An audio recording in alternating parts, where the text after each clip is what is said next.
কারণ এখানে তো একটা প্রজনন সময় আছে। মাছগুলো তো না হলে আপনি যদি প্রজনন সময়ের মধ্যে ধরে ফেলেন তখন তো আর এটা থাকবে না। এই জন্য ওই সময়টার জন্য যাতে পরিবারকে সাস্টেইন করতে পারে।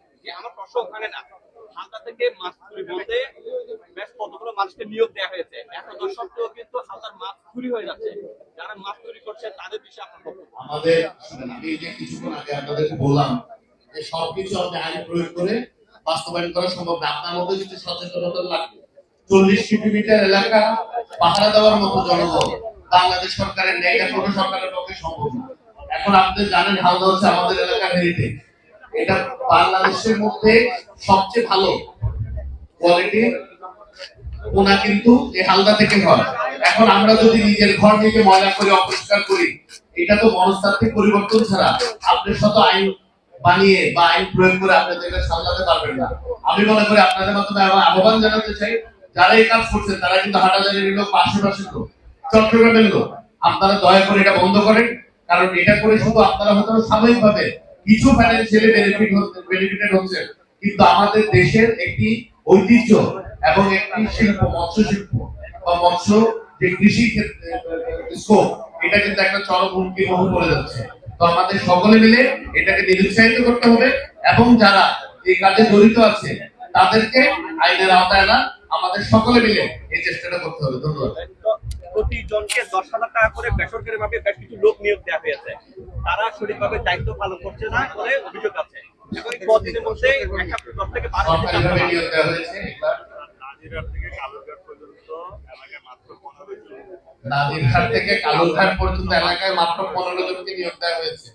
আসলে আমরা এভাবে যখন একটা লোক কাজ করছে, আমরা তাদেরকেও কিছু উৎসাহিত করতে হবে। 15 জনে মিলে কোনো নৌযান ছাড়া, এটা তো সাথে ভাই আপনি এক পুকুর অর্ধেক পারাতে পারবেন না, কথার কথা। নদী পার হবে কিভাবে? এখন তাদেরকে ধরার জন্য তো ওই লজিস্টিকটা আমাদের লাগবে। এখন এই দিনে 24 ঘন্টা মাত্র লোক আছে 15 জন, দৈর্ঘ্যটা অনেক। কিভাবে এটা করা যায়? এটা সামাজিক ভাবে সচেতনতা সৃষ্টি করা ছাড়া এটা পুরোপুরি বন্ধ করা একদম অসম্ভব বলে আমি মনে করি।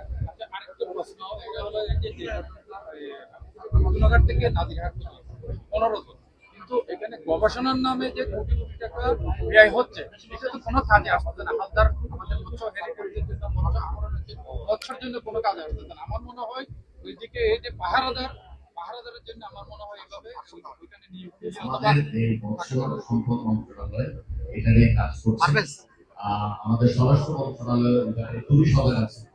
তো আমরা সবার সাথে আলাপ আলোচনা করছি এবং আমরা নিজেরা আসলে হালদাকে আরো কিভাবে মেনটেন করা যায় এটা চেষ্টা করছি। আপনারা দেখবেন বিভিন্ন শিল্প কারখানা কিন্তু এখনো তাদের কেমিক্যাল ওয়েস্টটা ডাইরেক্টলি হালদাতে দিয়ে দিচ্ছে, যেটাতে মৎস্য প্রজননের ক্ষেত্রে অত্যন্ত বিরূপ একটা প্রভাব পড়ছে। এখন আইনও আছে, আইনের প্রয়োগও আছে, কিন্তু আপনার বুঝতে হবে আমি যদি বাংলাদেশি 18 কোটি মানুষকে আইন শৃঙ্খলা রক্ষাকারী বাহিনী আওতায় আনতে, যেমন 18 কোটি পুলিশ লাগবে বা ন্যায় লাগবে বা এই ধরনের আমাদের এটা তো আসলে কোনো দেশের পক্ষে প্র্যাকটিকেবল না। তো আবারও বলছি যে আমাদের নিজেদের দেশকে ভালোবাসতে হবে, আমাদের নিজের মনে ধারণ করতে হবে সবার আগে বাংলাদেশ, তাহলেই এই সকল সমস্যাগুলো সমাধান করা সম্ভব। বাট প্রশাসনিক ভাবে সরকারের পক্ষ থেকে যতটুকু চেষ্টা করা দরকার এবং এটাকে আরো কিভাবে সার্ভিসটা বেটার করা যায় আমরা চেষ্টা করছি। মাননীয় মন্ত্রী, আরেকটা প্রশ্ন, কিন্তু 46 কোটি টাকা কিন্তু বাজেট হয়েছে, তার মধ্যে গবেষণা ক্ষেত্রে কিন্তু 1,20,00,000 টাকা কিন্তু উনি এখানে কিন্তু দেখা যায়নি, কিন্তু কি কি ক্ষেত্রে ব্যয় হয়েছে? গবেষণা তো হচ্ছে একটা রিসার্চের বিষয়, এটা আপনার দেখার বিষয় না। দেখার বিষয় হচ্ছে যদি বিল্ডিং 1 কোটি টাকা বরাদ্দ থাকে, বিল্ডিং উঠলো কি উঠলো না। এখন রিসার্চ পেপার আপনার কাছে নাই, রিসার্চ পেপারে কি হচ্ছে এটাও আপনি জানেন না। আপনি হঠাৎ করে বললেন যে 1,20,00,000 টাকা গবেষণা হচ্ছে, দেখা যাচ্ছে না। গবেষণাটা দেখার বিষয় না, গবেষণার রেজাল্টটা নিয়ে কি পদক্ষেপ নিচ্ছে এটা হচ্ছে দেখার বিষয়টা, দেখবেন সমাজ।